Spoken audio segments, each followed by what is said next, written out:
Hey, baby girl, good evening. I hope you had a wonderful Sunday. I surely did. It was a long day. I've been out and about and finally had an opportunity to sit and give you the word that God gave to me on yesterday. So I'm going to be really quick because it's late, but I think it's very important. And that was this. I was a little annoyed on yesterday because I don't like bonding with people over traumatic experiences, right? Because we share the same disgust about something or we experience something together. We both don't like our boss, or we both don't like, having a situation. We both got cheated on, or we both, whatever, and we kind of form a friendship over a traumatic situation. But the problem is when one person heals and the other person is holding on. And that was kind of the situation I was going through. I know someone, and we have experienced the same thing, with the same person. And although we were both hurt by the same person, I've since healed. So now it doesn't bother me to see this person that hurt me in the past, to even pray for that person, to be in the same, it doesn't bother me, but it bothers the other person.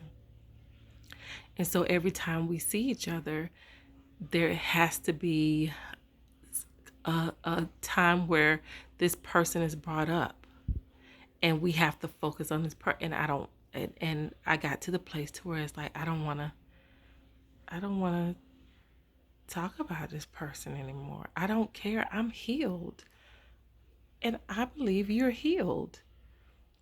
And so I said, why do you keep looking for the scar and the scar isn't there? Why do you keep trying to open the wound? And have you ever, think about it like this, have you ever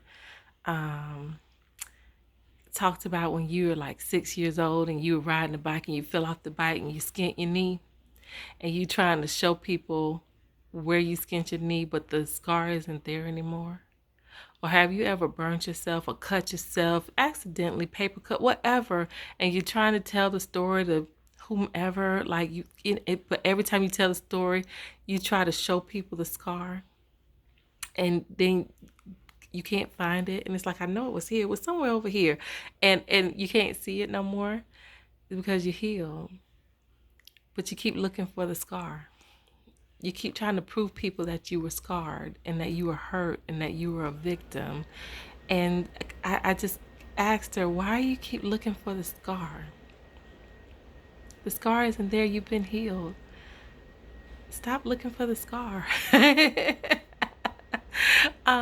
And so I just began to pray about how God heals us so well that you can't even see the scar. Whoever burnt us, God healed us. He's the bomb, you know? And he healed us so well, and I just continued to pray, and then God took me to Mark chapter 3.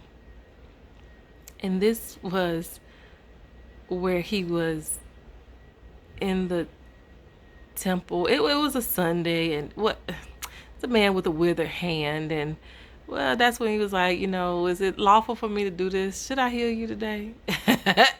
I love the Lord Jesus. He is something funny. But he ultimately ended up healing the man's hand. He just said, stretch out your hand. He ain't do nothing else. He just said, stretch it out. He didn't touch the man. He didn't speak over him. He didn't, you know, make him dip or put mud on it. None of that. He just said, stretch out your hand. And the man's hand was healed. And it said it was healed better than the other one. It was more new than the other one. It just it looked better than, you know what I'm saying? To where that man could never go and tell somebody, yo, my hand was withered at one point. He could never do that because the hand looked better than the other one. Like you can't go back and keep telling people about when this happened to you, because God already healed you and you have to accept it. And so that's what God has done for us. He's healed us. He's healed us from these emotional scars. We just got to accept it. And I don't want to say everybody wants to be a victim, but some people is addicted to pain. But I can't attach myself to people who want to remain scarred. So I just wanted to bring that to your attention, because you have to disengage with people, not be mean to them or anything, but because you no longer share that experience anymore. You're healed. You're healed better than you were before. You know, you're whole, and you can't even find the scar. You can't. And I tell you, I was even, praying about this on this morning. Like, I'm so grateful that God has healed my wounds and dissolved and cleared up all my scars, because going into a relationship with anybody, whether you're in a romantic relationship or friendships or anything, I don't want to show my scars. I don't want to bring that to the table, my scars. It's like, you know, people talk about baggage, and you bring baggage into relationships. You know, I don't want to I don't want to move in on this relationship with some old baggage and unpack old baggage that should have been unpacked and given away and thrown away and sold and all that other good stuff before you decide to take a trip in somebody else's life. You know what I mean?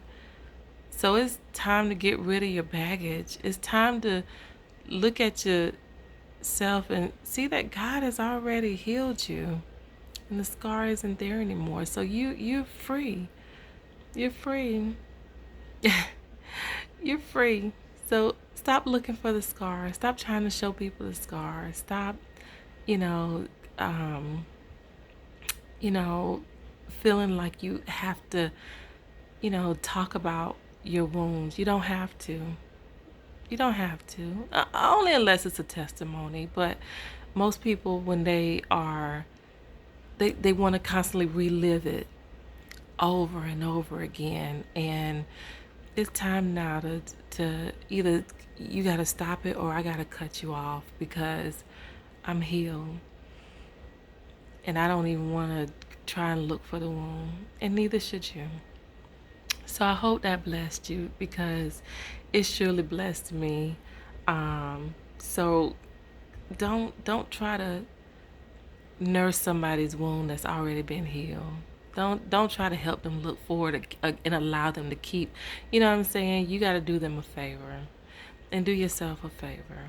That if people you're connected to can't let go of the past and accept the healing that's already there, you gotta walk away, because it's not your job to heal them. It's God's job. You know. So you got enough on your plate. You don't have to do God's job for him, you know. So, not trying to be mean, but I'm telling you, this is just a time where you gotta protect your heart. You gotta protect your mind. You gotta protect, because the devil wants you to be distracted. And we know he knows, you're so empathetic and you want to help and want to go, and you know what I'm saying. And so um I'm telling you, and that's what I saw it being a bit demonic, to where it's like, you still talking about this, and it's 6, 7 months later. Are you still talking about this? It's a year later. We still talking about. I don't want to talk about it no more, and I can't let you do it around me. You can do it with somebody else. Don't do it around me. So anyway, again, I hope this blessed you. I just wanted to come real quick and just let you know, baby girl, you're healed. You got no scars. God has healed you so well that you're better than you were before. And if you really look back and think about it, it's true. So don't let somebody keep making you relive stuff, you know. Let it go. Let it go, because, you know, it's not going to do you any good. It's not. And it's not going to do that other person any good, solidifying the fact that they been wounded or still wounded when they're healed. And so are you. So God bless you, my love. I pray you have a wonderful evening. And as always, I will talk to you later. Bye.